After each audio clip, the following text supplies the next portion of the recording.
Hello. So, welcome to our interview today. So, I'm really happy that I've got an expert who works as a midwifery clinical educator at our local hospital here at the Norwich and Norfolk University Hospital with Jo Knox. Hi, Jo. How are you? Yeah, good, thank you. Good. So thank you so much for being with us. Now, obviously, a lot of the work that I do with ZenMuma is a lot based around pregnancy and birthing and labour. And I've been noticing on kind of social media channels recently that there has been quite a lot of anxiety, obviously, understandably, perhaps more so than usual, about labour and about birthing. So we're just going to have a little chat, aren't we, about things that people can kind of do to help themselves during this time. And the talk that we were just having earlier actually is that, Jo, you were saying that actually, pretty much everything is running as normal at the maternity unit at the moment. Yes, everything seems to be running as normal. Obviously, the midwives are dressed slightly differently, so they're finding that new challenges. The communication skills that we would normally use are slightly different in the fact that obviously half their face is hidden through a mask. So midwives are having to find, or not even find new ways, but just having to almost emphasise the communication skills that they already use. And it's interesting, some of them have sent me photos with the masks on, and you can see that they're smiling through their eyes. So they're still trying their hardest to get those communication skills across to the women, to try and reassure them. And the feedback so far that I've heard from the women is that actually it's been as a wonderful experience as it normally is. Yeah. So hopefully it's not too daunting for the ladies. Absolutely. And I was saying that my sister-in-law actually gave birth last week and had an amazing, lovely water birth. So, and had a really fantastic experience. So it's really great to hear. It's good. Okay. So we're going to talk about a bit of kind of labour preparation, and we're going to talk through some kind of top tips for labour as well. So first question, Jo, and I don't know if you could answer this, we'll see, but how does somebody know if they're going into labour? Okay, so obviously it varies if it's their first pregnancy or subsequent pregnancies, because the labour pains can be slightly different. It can often feel like a bit of a period pain, a bit of an ache, and often can be down the inside of the thighs as well. So not just in the abdomen where they'd expect to feel the surges, the contractions, but actually down the thighs as well. So it's about sort of coming into tune with those feelings that you're getting, the low period type pains, and then increasing in intensity and in frequency. That's the important thing as well. Is often we think about I'm having one of these every 10 minutes, or I'm having one every hour. So it varies very much, and actually it will start to build until having more frequent contractions. Because I guess yes, I guess it is the case sometimes as well that we can have these kind of pre-labour warm-ups, and then we think, oh, this might be it, and then actually they calm down and perhaps nothing for a few days again. Absolutely, and we've certainly got a guideline which was written by a midwife last year about the latent phase, so that everybody is aware that actually some women can have a long latent phase of labour. It could be a couple of days where they're getting the pains on and off, and maybe feeling a bit of nausea, and then it just carries on in that respect. And sometimes it hots up, and you have quite a few quite close together, and then maybe not have anything for an hour.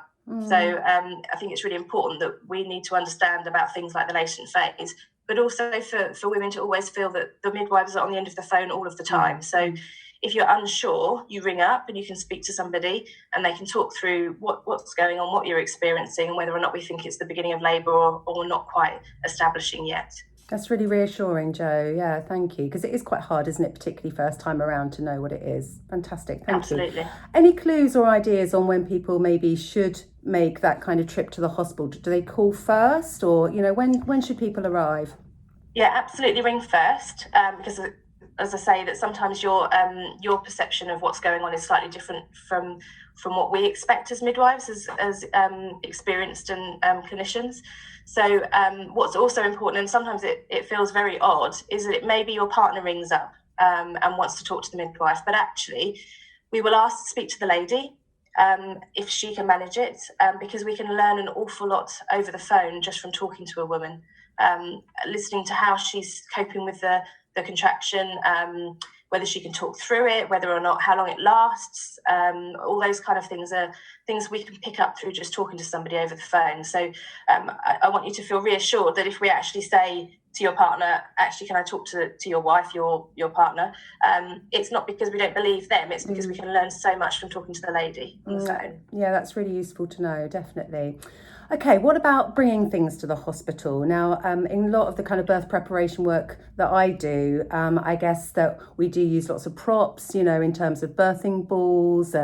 We'll talk a bit about music later on, but, things that people can perhaps take with them, aromatherapy, but you have things like that available. What about, obviously you have birthing mats. Can you just tell us a little bit about the props that you might have available there? Yeah, so things are slightly different between the midwifery-led unit and delivery suite, just because there's more things on midwifery-led unit than there is on delivery suite. But we still have birthing mats in both areas.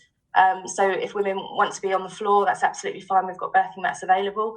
We've got birthing balls, and we've even got peanut balls, which I don't know if many women know about those, but they look like a monkey nut shape. And actually they're really good if a woman wants to get some rest and lie down, that they can go on their left hand side and have the peanut ball between their legs. And it's actually a really good position to be on your left to help labour progress if you need a bit of rest. We know that being active is a wonderful thing to do, but there are times we know you can't be walking around for 24 hours and you need a bit of rest. So you can go on your left-hand side and you can have a peanut ball between your legs, which helps the progress of the labour continue, but just gives you a short period of time to rest. We've got lights in all of the midwifery-led unit rooms. We've got beautiful lights that light up the ceiling, and we've also got some on delivery suite as well, to try and get that mood. And I think that I've read some things about how on delivery suite we don't use the lights and we don't get the right environment. I think sometimes it's forgotten because the delivery suite is there for emergencies and maybe sometimes women with complications. So sometimes midwives don't always think about it, but actually you need to say, can I have the lights turned off? Because we are women's advocates. That's what we're there as midwives. So actually it may be that we just haven't thought because of what's just happened beforehand. And actually you maybe need to remind us that actually, can I have the lights turned down? Which is absolutely fine. There's ways around that we can have. We've got lights that we can set up in a corner so we can still see our notes, but still be able to get a lovely environment and ambience for you as well. So there's all those things there. We've now got some chargers which have been PAT tested, and I know again that probably sounds funny, but obviously in the hospital we have to have all equipment PAT tested. So we've got chargers that we can have, so you can plug phones in if you need to, if we can get one of the chargers for you. There's TENS machines that you can hire as well from the midwifery-led unit if you would like one and you haven't got one. We can hire those out. And there some of the rooms have got some music players if you don't have a speaker, but lots of people are bringing in their phones now with a little speaker and they can play things. And even in, I know it's slightly off, but even in theatre we've now got a speaker in there so that if you were to go into theatre for a planned caesarean, for example, you could have music playing as well in there. That's so there's lots more opportunities now for people. I think at last we've kind of caught up and we're thinking outside the box a bit more. That's fantastic. Yeah, that's great, because we kind of know, whether you're having, a normal natural birth, a vaginal birth, or you're using interventions, inductions, caesareans, hypnobirthing, whatever. We do know, don't we, that creating this kind of very warm and cozy space around a woman makes her feel much safer. Absolutely. Yeah. And a lot of the research also shows that you don't go into labour if you're frightened. And so actually, if we can try and reassure you and make you feel relaxed, we'll even find that some women maybe weren't having many contractions, and then we'd come in, and once we're in the room with them and form that relationship with them, that actually things start to hot up. So it's really important to have you feeling relaxed as much as possible, and try and alleviate any worries or anything like that. Yeah, and sometimes I guess when the woman is at home, the labour might be progressing quite nicely because she is at home and she's feeling calm and relaxed in her own environment. And for me, one of the things that I kind of work with a lot with my couples and my parents is that trip to the hospital, because actually, whether we're conscious of it or not, sometimes anxiety can start to rise during that time. And as you say, it's those kind of stress hormones that then suppresses the oxytocin, which is the birth hormone. So it's really good to hear that, once they arrive into that birthing space, everything is, empowered for them to be able to enter that kind of birthing space more again. That's great. Talking about sorry, go on. Sorry, I was just going to say, you mentioned about aromatherapy. So on the midwifery-led unit, we've got some midwives who are trained in aromatherapy, and we have got some oils that they have in a special box, and they know exactly how to use them. That unfortunately is less midwives than the norm. So if you have got experience and you know how to use them, then we'll support you in doing it. But if a midwife hasn't got that training and you ask them, we won't be able to actively use those oils, but we would support you in doing it yourself. But yeah, if you came in and asked me to pop some oils on, I don't have the knowledge and the experience to do that, so I wouldn't feel happy to do that, but would support you in doing it if you knew how to do it yourselves. That's fantastic. And often, sometimes in the work that I do, we talk about taking in maybe aromatherapy oils, either taking in, you can obviously dab it onto your clothing, you can obviously use it into a cloth to breathe it in, or I often say to people to buy those little dispensers, and you can just put like a couple of essential oils in there with some water, and they can just spray it around the kind of mother's area, if obviously that's what she wants. That's okay. They're the kind of use that aromatherapy could be used. Yeah, absolutely. I mean, I've even had a lady that's brought in precious stones and has popped them all around the room, and we've had them planted all around the room. Again, I would have no idea what to do with them, but she knew exactly how to place them. So I supported her in doing so. So yeah, that's absolutely fine. That's wonderful. Absolutely. Thank you. And then talking a little bit about music, because again, we do know that, people who are very audio find it very helpful, particularly if they have been doing some kind of relaxation or, even a self-hypnosis or some breathing exercises at home to prepare them for labour. And they've perhaps used that same music all the time that has helped to kind of put them into that relaxation place. So you've kind of suggested already that that's okay, and that it's all right to bring speakers in or to use the PAT tested speakers at the hospital, and then they can play their kind of playlist of the relaxation music and tunes to help. Absolutely. Yeah, and I think that's a really important thing. I think I don't know that it's used enough, or people don't understand it enough, because going back to my second labour, which was quite a few years ago now, we didn't do hypnotherapy. It wasn't the in thing at the time, but actually I used the radio and felt that with each song I was able to work my way through a contraction. I knew how long it would last, and I knew it would fit in with how long the song would last, and I knew it would build up, it would come to a peak, and it would go down again. So for me, listening to music was really, really useful. So I think if that's something that you would like to do, then absolutely it's a really good coping mechanism to help you get through each stage of the labour as well. Yeah, thanks, Jo. Really, and it's very soothing, and it's very conditioning, and as you say, it just gives us something else to tune into as well, doesn't it, which is great. So we've talked a little bit already about kind of breathing techniques and relaxation. In your opinion, is that something that is useful for women to practice perhaps before labour and then to use in the labour room itself? Absolutely. I think it's a really important part. Being able to control your breathing really, really helps you to deal with the pains as well as with each part of labour. So I think it's really important if you use those techniques, a bit of mindfulness, I think it's really important to use those and to continue to use those. And you'll be supported to do so as well.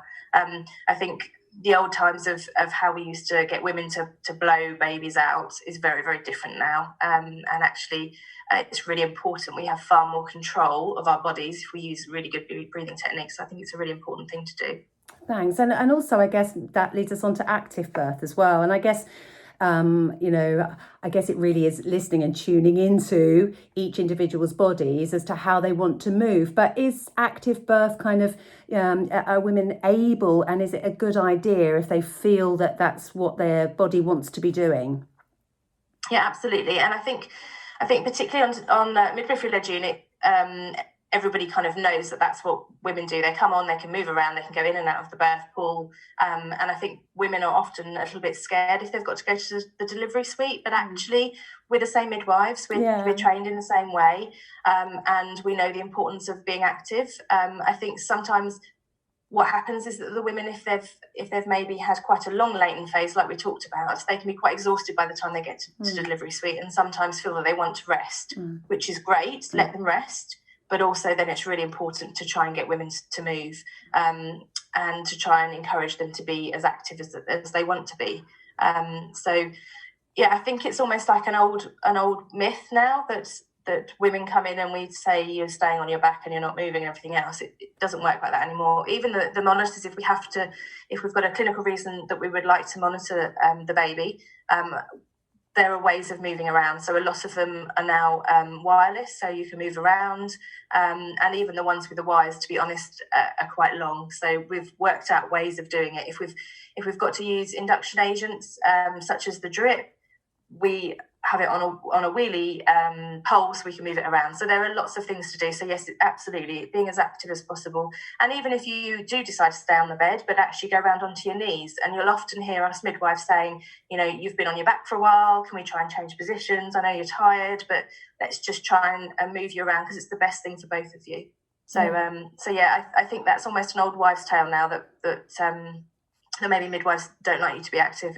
It's not like that these days. That's so fantastic to hear. It's so fantastic, because we still see so much of it, like in the films and in the movies and things like that, of that archetypal, particularly the American movies, woman being on her back, legs in strips, everything's very and I have a 14-year-old daughter that I watch this stuff with, and I say, it doesn't really look like that. It doesn't have to look like that. That's a very old-fashioned way of looking at labour. You'd agree? Absolutely. Yeah, absolutely. Yeah. And to say, we've got the birthing mat, so you can be standing up next to the bed. We can move the beds up so you can rest onto the beds. You can kneel down on the birthing mats. We've got bean bags to sit on. And to say, even on the bed, the way we can move the bed now, you can have it in more of a seated position. So you're not lying in a prone position, or even in how you would normally sit in bed. We can drop your legs down and have you in more of a seated area. So there's all kinds of things to do, and the midwives are brilliant at encouraging women to try and to move around, because actually we know it's not great for anybody for you to be stuck in one position. Certainly stuck on a bed for a long period of time is no good for anybody. Fantastic. And I guess as well, then moving on a bit to massage, and in my experience with the kind of work that I do sometimes with couples doing labour massage, we practice it in our classes, and some of the women at the time are like, oh, this is amazing, because it feels nice on the pregnant pelvis anyway. And I kind of tell that's your homework, until labour. And then, of course, they come back to me with perhaps emails afterwards saying, do you know what, actually, I didn't want to be touched. And then you have it the other way around with the women who are kind of not really so bothered about labour, but actually even just having a really reassuring hand, perhaps on the sacrum or something like that, is useful. So what's your experience with kind of massage in the labour room?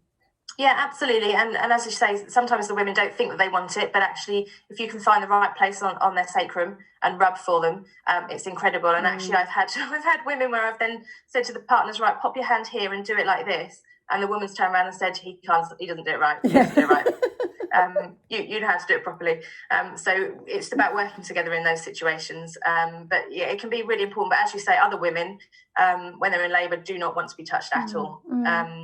And it's really strange that you'd think they love the massage, like you say, during the pregnancy, but actually in labour, it's a whole different ballgame, and they don't like it at all. Yeah, and that's okay, totally okay, isn't it? It's it's for I guess most people do bring a birth partner along with them, and I always, sometimes they're the dads, usually they're the dads, and I do try and always kind of say, look, you just got to take your ego out of this, because it doesn't mean anything if they don't want to be touched, or if they just want to be on their own, doesn't mean they love you any of the less. It just simply means, do you know what, by the very fact that you're present means that, your partner is able to feel safe and secure, and she's much more likely to labour. So sometimes I guess it's nice for the birth partner to be involved with massage and aromatherapy, and even helping with relaxation and breathing techniques.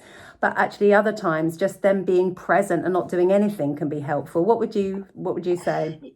Yeah, and I think sometimes when you're in a quiet room, I think sometimes people feel they need to say something. And I think for the partners, it's important to remember that sometimes nothing needs to be said. And actually, it's, like you say, it's just being present. And I think the midwives are quite good at gauging that when the woman wants to talk about something, or when, she needs to focus on her zone and deal with things in her own way.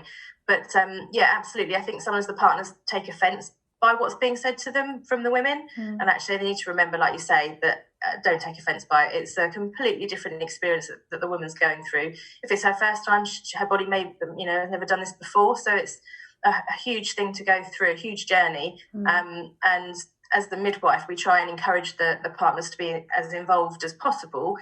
But sometimes it might be worth sort of saying, she's said she doesn't like to be touched at this point, so let's just leave it. It might be later that she'd like to.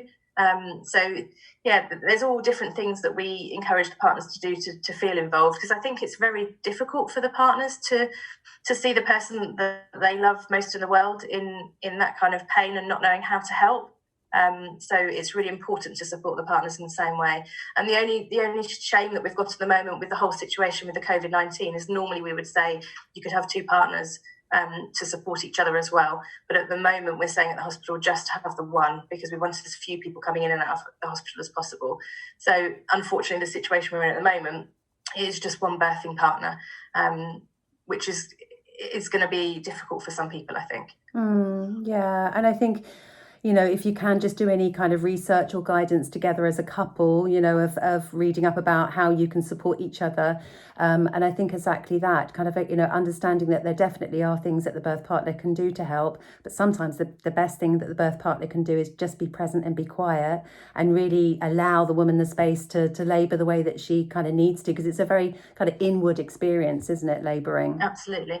I mean, and one of the things that I'll often say to partners, if women are not feeling that they want too much interaction, that they're in their own zone and using their breathing techniques and everything else, it's things as simple as making sure she keeps hydrated and she's drinking.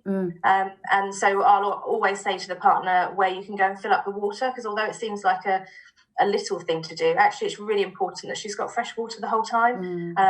So I'll encourage them to do that, and it gives them a minute or two to go out of the room to fill up the jug of water, to come back in, to give themselves a little bit of headspace, but also just to then encourage the lady, because she'll often forget to drink.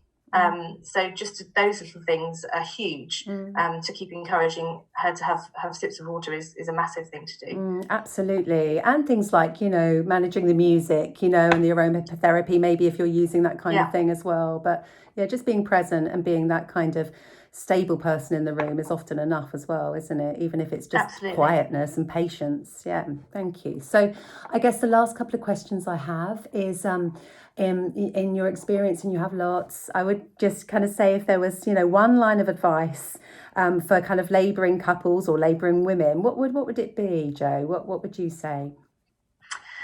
I think the hard thing for a lot of people is feeling that they're out of control. Normally, many of us like to be in control. So I think it's about trying to switch that around. And actually, although you may feel that you're not in control, you are. Your body is completely in control. Your body's the most amazing thing. I mean, it still fascinates me now to think what the woman's body's done to grow this amazing little baby, and then to birth it as well is just wonderful. And so I think it's about almost having faith in yourself that you can do this, and to just try and feel reassured that your body does know what it's doing, and to go with your instincts as well, and to work with your midwife that's there with you, and hopefully form a relationship quite quickly with that midwife who can support you. So I think it's important to have an open mind as well.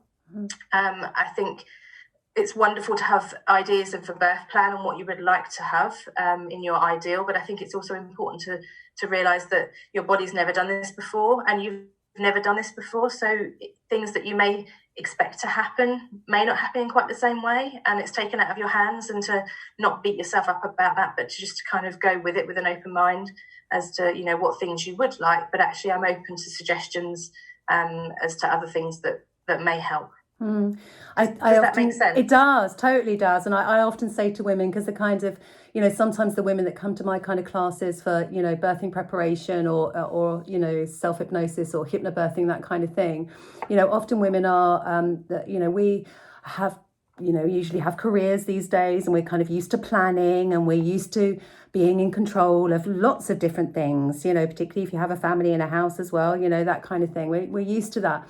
And I think, people like to feel that, a bit of control freakery, sometimes. So what I say to those women, and what I remind myself, Jo, and, what because my first pregnancy and birth was not so good, which is why I did all the hypnobirthing for my second one.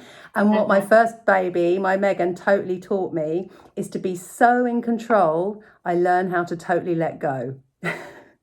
And, Absolutely. being in that place in labour when you are, the control that you have over yourself is to let go of it, and just to kind of let your body move, let the sounds come as they need to, breathe as your body is telling you to, and just absolutely be aware that that incredible uterus muscle is going to work for you. And that's all labour is, really, isn't it? It's just a muscle working, and just kind of enable it to do that is just give it the space and the breath that it needs to be able to do that. Yeah, I think so. And like you say, and doing things like the breathing techniques is the one bit of control that you can keep hold of. So doing those things really, really helps. No, you're absolutely right. And I think probably those of us that have had maybe difficult first births certainly attacked our second one slightly differently, or dealt with our second one slightly differently. So it's really interesting because it is about and even things like thinking the other day about inductions. We know that more women are being induced for various reasons, but I've got one very good friend who does yoga like yourself, and she had gone up to be induced. There wasn't space at the particular time. She went off and did some yoga and lots of mindfulness, and got herself into labour without needing the induction. So I think our mind is really, really powerful, and I think sometimes we don't appreciate how powerful it is.